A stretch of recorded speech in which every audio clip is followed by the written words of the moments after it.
In 2021, 2.8 tons of gold were smuggled from PNG in 2021. In 2022, 2.3 tons of gold were smuggled from PNG. Take note that the head of gold exporting license for Central Bank has failed to turn up, despite we having given them notice to do so. I think it's very important to highlight here that public servants who have been called to come and give witnesses statements in regards to their roles and responsibilities to the people of Papua New Guinea have to turn up and do exactly what they're expected to do and are paid to do. And so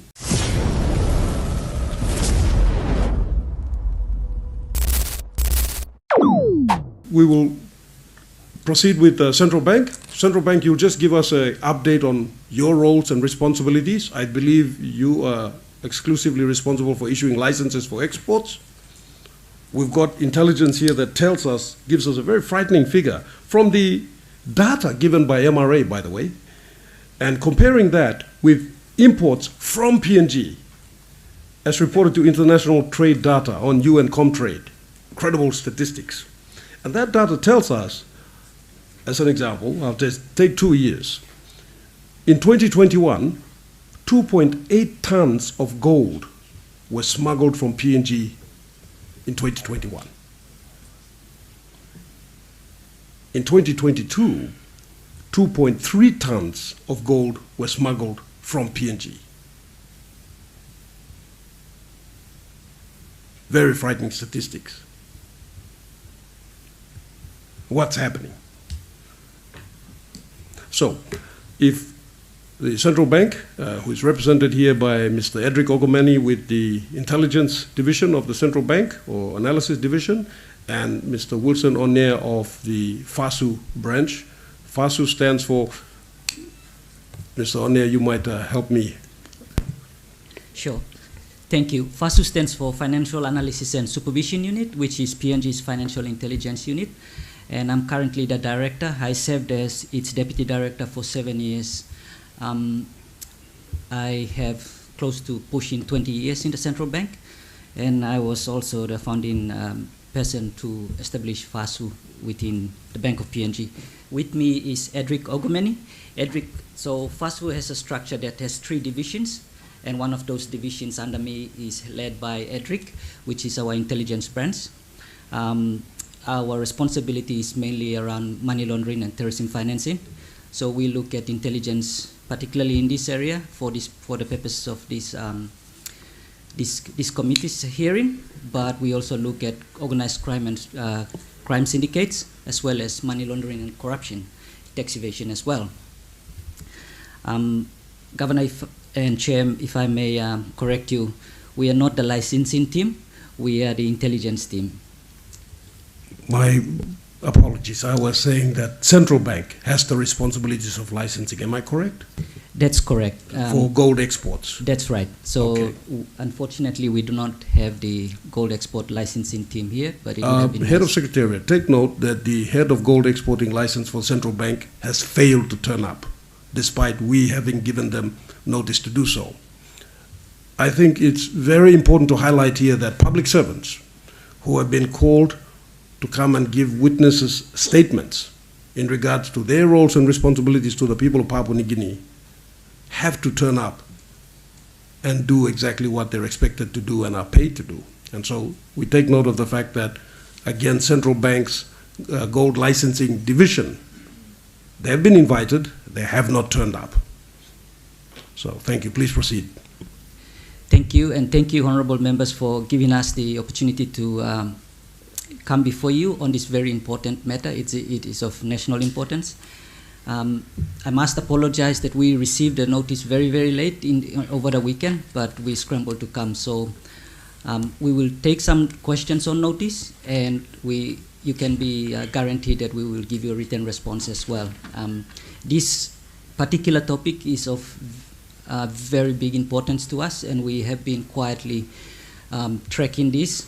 I'm pleased to also inform that we commissioned a study on gold smuggling, and we are going to publish that report in the next few weeks. basically to not only inform the public but also our colleagues from other law enforcement entities as well to pick up the game around what we can do to collaborate in order to try and minimize the impact of gold smuggling. Having said that, if you don't mind, if I can indulge in sort of giving you a background on what FASU does as a function. Yes, please proceed. What we will do here, just very quickly, sorry for interrupting, is we will hear from you and Mr. Ogameni on the roles and responsibilities of the central bank in general. I know you can't speak specifically about certain divisions, but you can give a general overview of what the central bank does in terms of gold exports and enforcement, regulatory efforts that the central bank has or is supposed to have, capacity issues, etc. And then from there, we will then go to customs. I believe we have Mr. Ian Herring with customs. I used to work with Ian, so I know him very well. And it's good to have you here, Ian. And then Ian can give us a breakdown after lunch. But before lunch, we'll hear from Central Bank. And then after that, we'll break for lunch. Have lunch. Lunch will be just 15 minutes. And then Mr. Ian Herring can give us his thoughts. And after that, I believe we can have a presentation by Dr. Kevin, Thelma, and Sean. And then we can ask questions as a panel and have a conversation. So please proceed, Mr. O'Neill. Thank you. Thank you, Chair. So under the Anti-Money Laundering and Counter-Terrorism Financing Act, FASU is mandated to receive intelligence both from the public and from our reporting entities.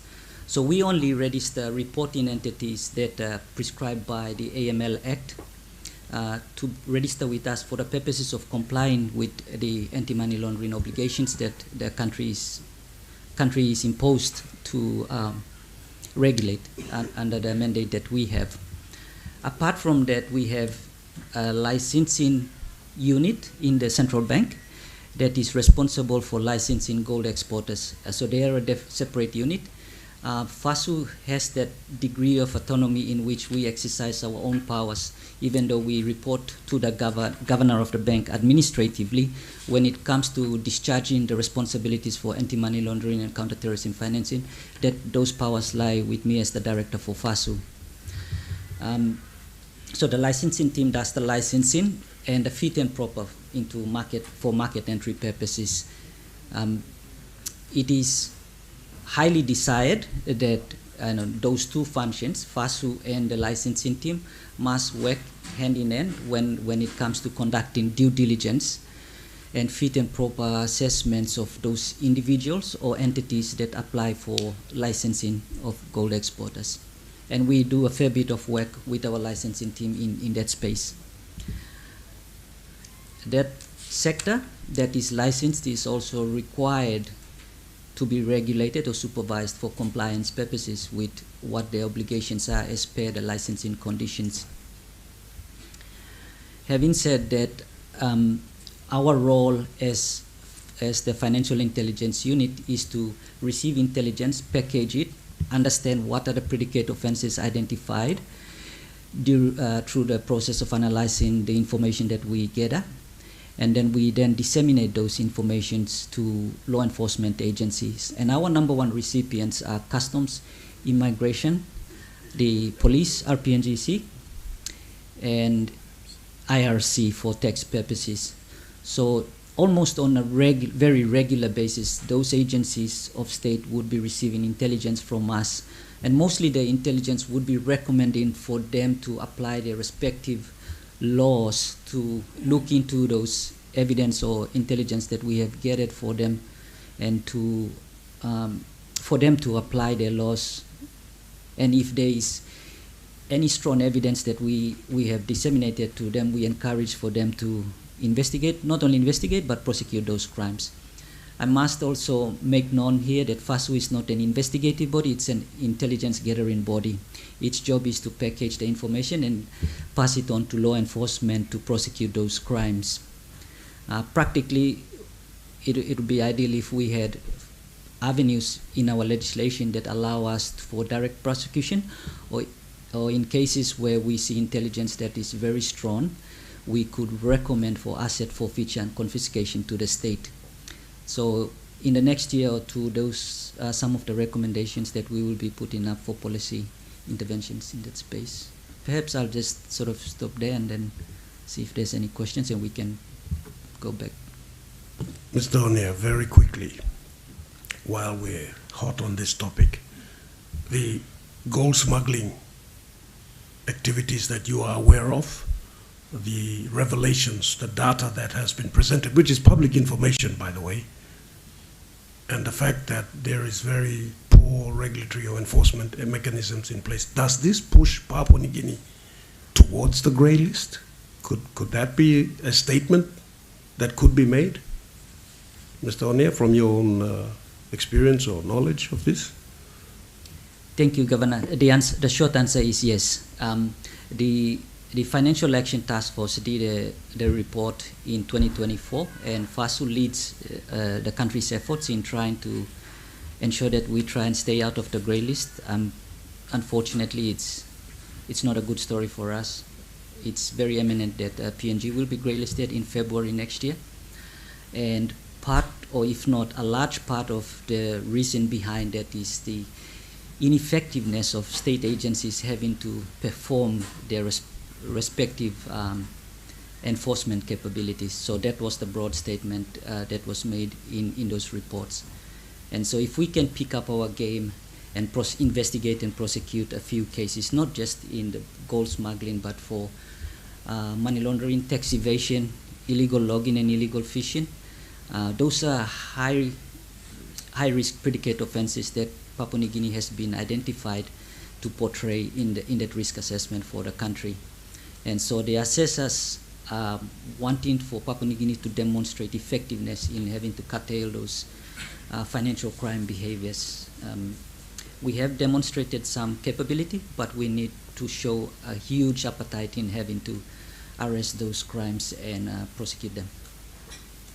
Very quickly, your organization, with its efforts and capabilities, is it able to pinpoint the particular bad actors in this particular area, say for instance in the alluvial mining sector? I mean, it's already common knowledge. The average person in Morobe province, for example, knows already who the bad actors are. It's the same. In my province, we already know. They tell me. So I'm assuming that your organization would also have this and have well-developed intelligence, I would say, based on the information you have available. Therefore, would you be able to say, these are the bad actors, and then with that intelligence, you pass it on to the regulatory entities, I would assume IRC, Customs, Police, Immigration. MRA, Immigration, Labor. And then those organizations are responsible for reviewing this intelligence and then determining who the specific individuals are. And most of them are foreign actors. They would have, obviously we can't deport a Papua New Guinean, but we can deal with the foreign actors that are here, no doubt in breach of their visa requirements and labor permits, the work permits, etc. Your thoughts on this, please, and then if other members of the panel wish to ask questions, they may do so. My apologies. Governor Bird has just reminded me that I had already said we would break for lunch. So, very important. Yes, thank you. Your thoughts on this, and then we can break for lunch. Thanks, Governor Bird. Right. So, in short, the answer is yes. The intelligence that we normally send to the law enforcement bodies or the regulatory bodies are what we call persons of interest or entities of interest. So they're very specific. It would range from all the particulars that we would have on them, or we would have gathered intelligence over a period of time. So the intelligence are very comprehensive and are very specific in terms of persons of interest and entities of interest, and that includes which countries they are coming from, or which region, if you like, they come from. So yes. Thank you, Mr. O'Neill. So, besides being strategic intelligence, you also have tactical and operational intelligence, basically the names of the companies and individuals. Yes, we do that, and we're required by law to do that as well. Our own effectiveness is assessed by our international counterparts. So on an yearly basis, we have to demonstrate our intelligence capabilities in terms of operational and tactical, yes. Thank you. Thank you, Central Bank. We'll hear from Customs. Just give us a brief overview. Oh, sorry, Mr. Edric, yeah. Mr. Ogumeni, my apologies. Thank you, Chairman, and members of the committee. Yes, once again, Edric Ogumeni is my name, and I'm in charge of intelligence with FASU. We've been operational for the last 7 years, and in recent times, as of March 2024, we have started receiving what we call cross-border movement of currency and valuable reports through our colleagues at Customs, and we've been able to develop some intelligence around where the smuggling, which group of people are doing, where it's going to. So initially, like Chairman, you said, so we have information that we can also share to help with what we are trying to do right now. And FASU is a part of what we call the National Coordinating Committee on Anti-Money Laundering Terrorist Financing. So we share intelligence with members of the NCC. And so we have already identified, and like Director One has said, we've done what we call a typology report on gold smuggling, and we would like to work with Bank of PNG and the other agencies to see what we can come up to stop this illegal smuggling of gold out of the country. And it's massive, and the figures that you shared, we are aware of that. And there are about 4 main countries that we've identified where all this money is, gold is going to. So we look forward to helping out with this work that you've initiated. Thank you. Thank you, Mr. Ogumeni. Just for clarity purposes, who are the members of the NCC? There are about 23 government organizations, starting off with the IRC, Immigrations, Customs, PMNNEC, Police, yes. Prosecutor's Office, National Fisheries Authority, Forestry Authority, Ombudsman Commission, ICAC, IPA, IRC, Office of Insurance Commission, the Central Bank, and FASU plays the secretariat role. So there are 23 agencies, so we babysit those 23 agencies, and there are 60 technical working officers.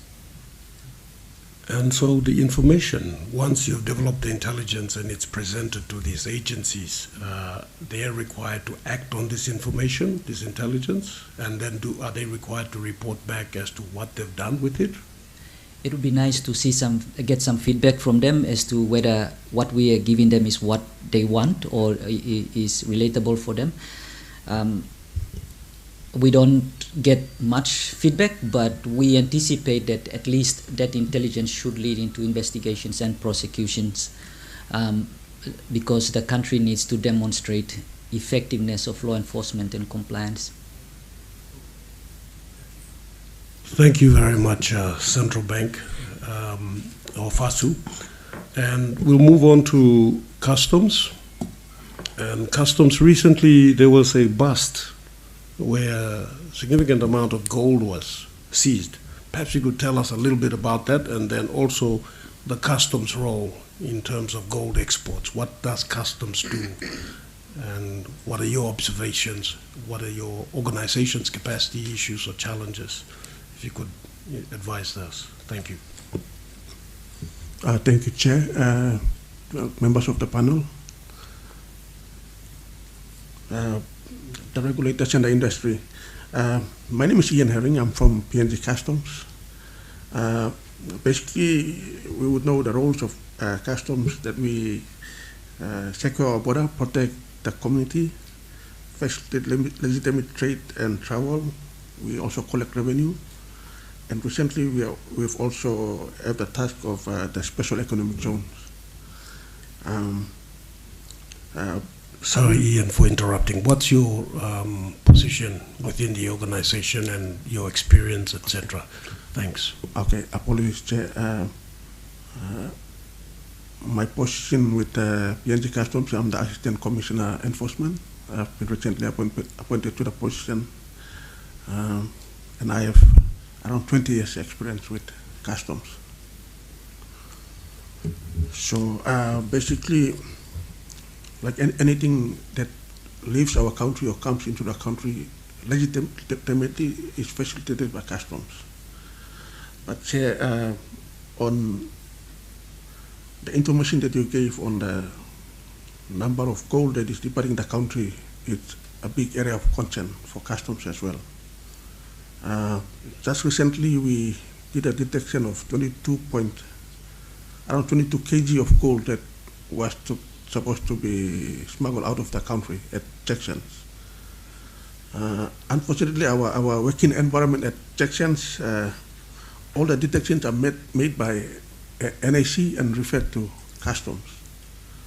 Whereas, like, if those of us that have traveled abroad, everything is under the control of customs, from the entry to the exit. But unfortunately, the challenge that customs faces with at the Jackson's airport is that our officers are restricted to move around the airport to effectively perform our functions. So we are not allowed at the scanning facility. So whatever referral is done by detection is done by NAC, and they are referred to us.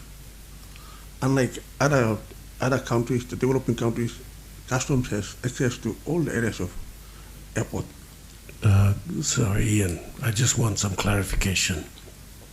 I used to be Commissioner of Customs and I worked in this division.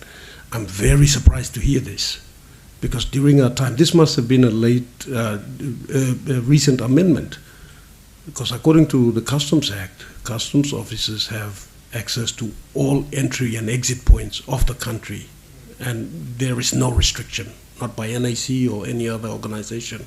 So it's very, very surprising to hear this. If there is a directive that has been issued by some organization, our committee would like to see that in writing at some point, in a later presentation or immediately after this. We want to understand how this has come about, that this organization, which is charged with the responsibility of scrutinizing all items entering and leaving our country, has now got restrictions.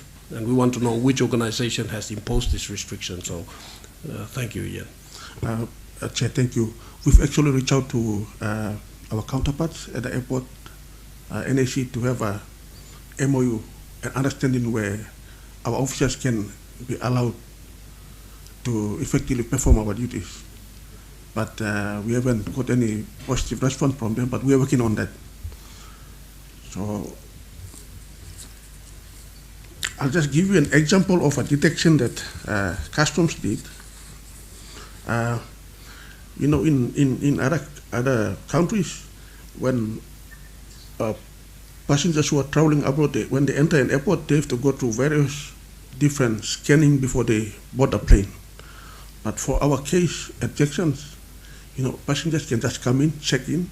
There's only one scanning area that they go to, controlled by NAC, and then they go and board a plane. So the Jackson's airport doesn't scan the luggages that come through before they do the check-in. But after the check-in, it's NAC who does the scanning. Also the passengers before they go to the departure lounge for boarding. There was a detection made in 2024. There was a foreign national who had on him 5.7 kg of gold bar. So when our officers went in, we had some information, so they asked him to check his bag. That is at the departure lounge. So in the bag was 5.7 kg of gold. So had it gone through the normal scanning, maybe NAC would have advised us. So that clearly indicates that there is a syndicate at the airport that is facilitating all this gold being exported. So we need to tighten It's my view that we need to tighten the scanning from the entrance until a passenger exits and boards the plane. So if we can do the detection on that particular passenger, we've already gone past through the scanning, then obviously the gold must have gone through other means to go to the passenger to just get a bag and board the plane. Yeah. Yeah. So Ian, just very quickly, sorry, I want to just understand this. So could this be why there are restrictions to customs movements? Because this is so absurd that I'm surprised to hear this. I've served 16 years in customs, most of which were in the enforcement division, and we were never ever restricted. There are laws there that state that if a customs officer is prevented or restricted, that is an offense in itself. Yes. So I'm very surprised to hear that your officers are restricted from certain entry-exit points. It's unheard of in the world. So, and now you've just made a revelation of this particular activity. It seems to suggest that that could be the reason why those restrictions have been imposed. What are your thoughts?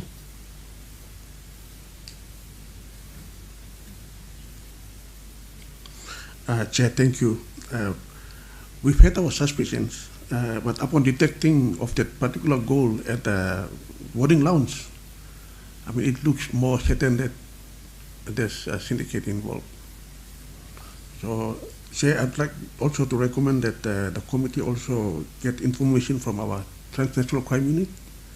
They would have some information on the gold smuggling at the airport. Thank you. Please note, Head of Secretariat, the Transnational Crimes Unit would be invited to come in the continuing hearing. Thank you. Chair, also early this year,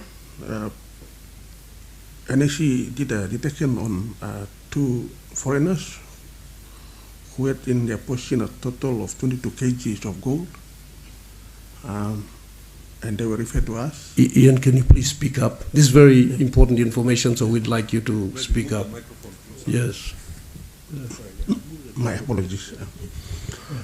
Thank you.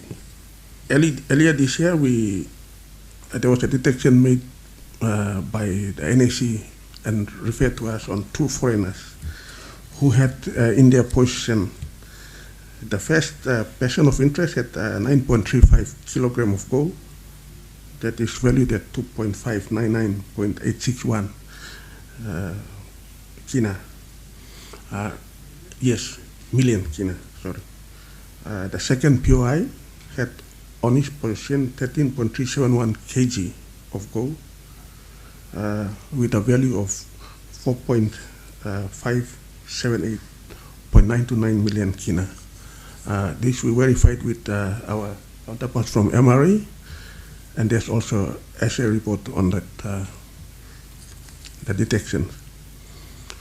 Customs has detained 22 kilograms of gold, and we've instituted proceedings against the 2 person of interest under the Customs Act, under smuggling. So like Customs, we have the power to do the arrest on any breach of Customs Act, in this case, smuggling. So we did arrest on the 2 person of interest. The challenge that we face is we don't have the holding facilities. So in order for us to detain them at a police cell, police, they would only detain the suspects when they have OB number. So it has to come from a police report. But in this case, if we were for Customs to give an OB number, it wouldn't. Police wouldn't detain those POIs in their cells. So that's one of the challenges that we face. So we reach out to immigration to ask us to detain those 2 suspects at the detention center.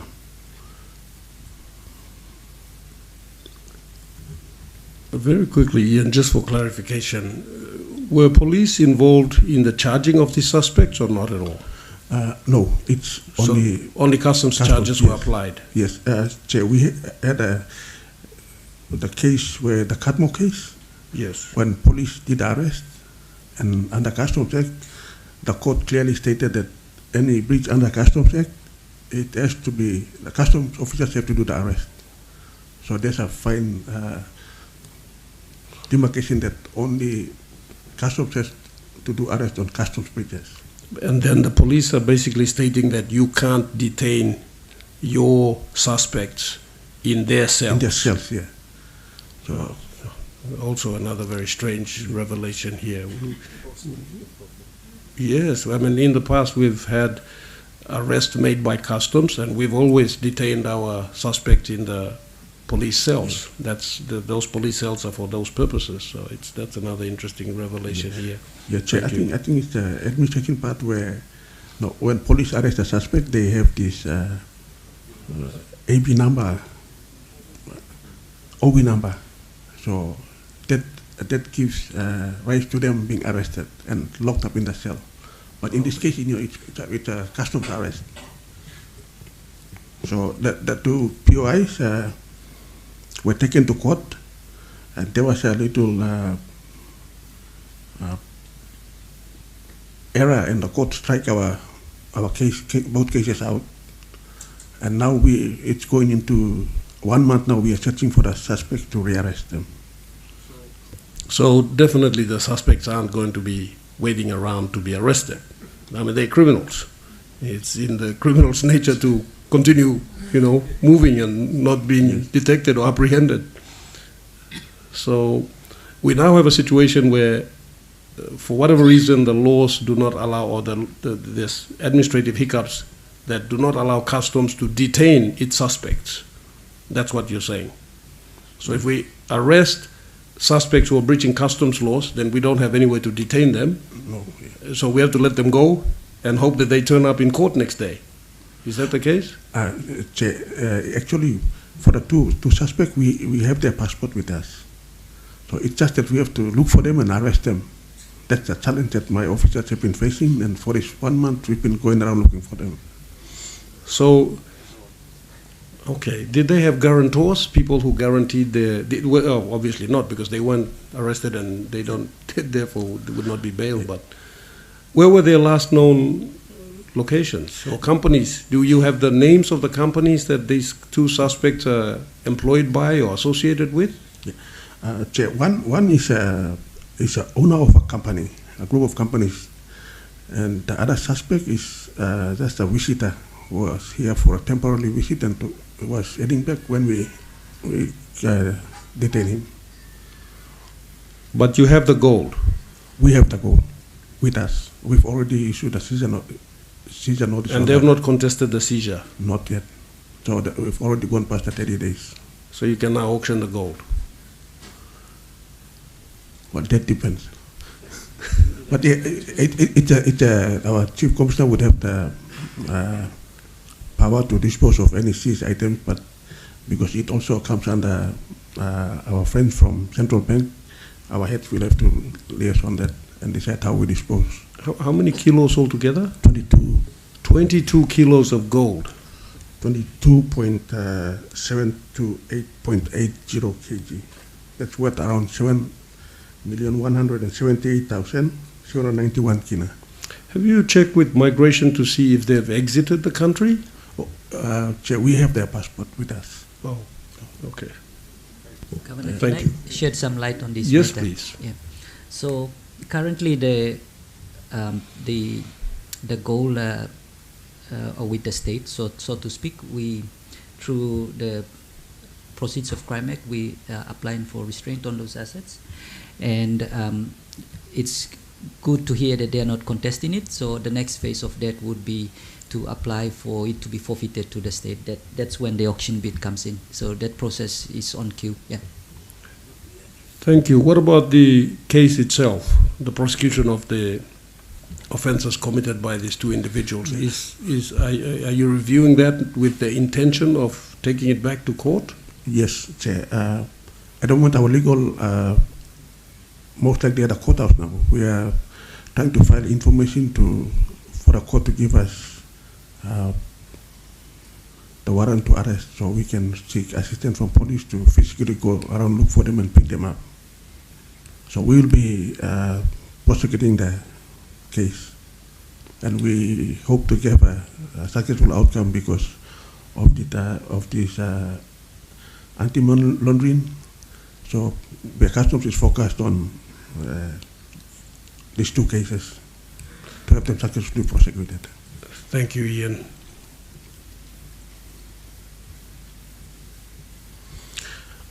Chair, sorry, may I also give another detection that our officers did at Wanimo.